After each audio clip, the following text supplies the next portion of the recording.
So this lesson is on section 7.6, solving exponential and logarithmic equations. Now, there's just a few examples for this one, but it is more challenging. So you might want to consider hitting pause on the video, trying a similar problem out of your textbook, and then resuming the video.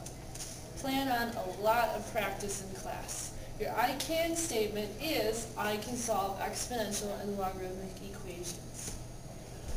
For this is a useful property for solving some of these logarithmic and exponential equations. What this says is if you have the same base on each side, you can see a little bigger here, we have this equation, 3 to the x power equals 3 to the 5th. This property of equality for exponential equations tells us if the bases are the same, well, that kind of means the exponents are the same too. So I can just take each of the exponents and set them equal to one another. That is a very helpful property for some equations. Not all of them will be like that.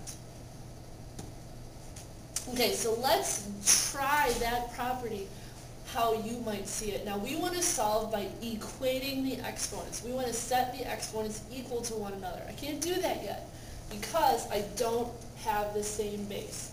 But we have a 4 and a 1/2. Very similar and close numbers. Let's try and rewrite them to a common exponent. What we did in class is when we rewrote exponents, we had to change our base to a different base to an exponent. Since 4 and 1/2 are so closely related, I'm going to pick 2. I'm going to rewrite 4 to 2 squared.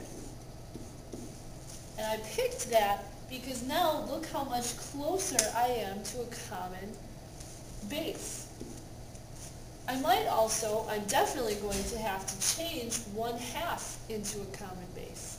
And I want to say, is there a way to change 1/2 to match 2? There is. We want to flip this 2 to the top. The way that I do that is with negative exponents. So instead of writing 1 over 2, I'm going to change that to 2 to the negative 1st power. When I do that, that allows me to have the same base. I'm not quite ready to set my exponents equal to each other yet. I got to combine those exponents, and we're going to use the power to a power rule. It says I multiply. So 2 times x is just 2x. I'm going to multiply x minus 3 by negative 1. I have to multiply the whole equation, so that has to get distributed. So negative 1 times x is negative x. Negative 1 times negative 3, positive 3.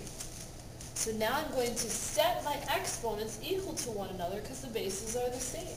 So I'm going to leave the bases there, just take the exponents. 2x is equal to negative x plus 3. Okay, let's combine some like terms. We're going to move this x to this side. Always combine your x's first. You get 3x is equal to 3. We're going to divide by 3. And you end up with... Alright, so now we're going to try solving this equation. 4 to the x power equals 11. Now, I cannot rewrite 11 and 4 so that the bases match. Okay, 11 does have an exponent, it's just not there. It's that 1 that's kind of floating around in algebra space. So since I cannot rewrite those bases, I'm going to try a new method. I'm going to take the logarithm of each side. And what log do I want? What base, do you ask? I'm going to look at my exponent for that clue. Right now, my exponent says base 4 raised to the x power. So I'm going to take the log base 4 of each side so that I can cancel out this base and bring x down. So we're going to say the log base 4, because I have a 4 as my exponent base, of 4 to the x equals the log base 4 of 11. Well, look what happens here. My bases match. Those are going to cancel.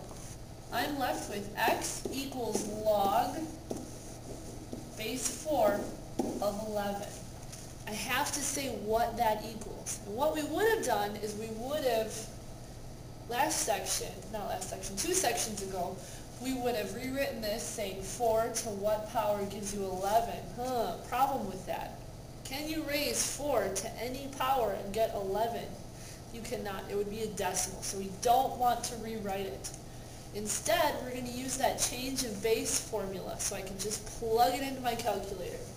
Change of base says I'm going to take the log with the base that I want, and we want base 10, of your big number, and divide it by log base 10 of your original base.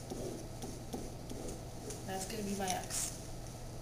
That's a very super easy one to plug right in your calculator. When you do that calculation, you end up with x approximately equal to 1.73.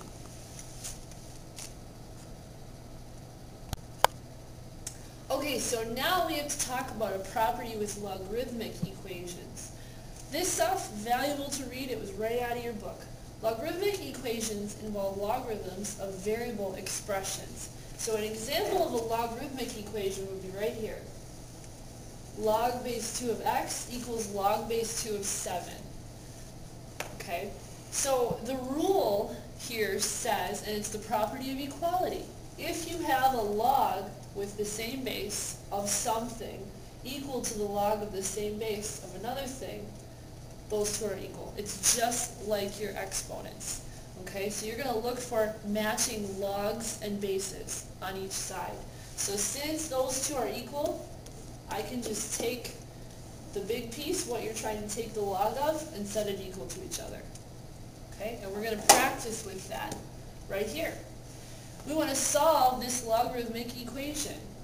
We have matching logs on each side with the same base. There's nothing extra. So what I can do is I can take each set of parentheses there and set it equal to one another.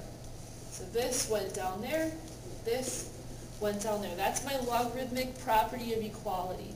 Now I'm going to combine like terms. I move this x over to the other side.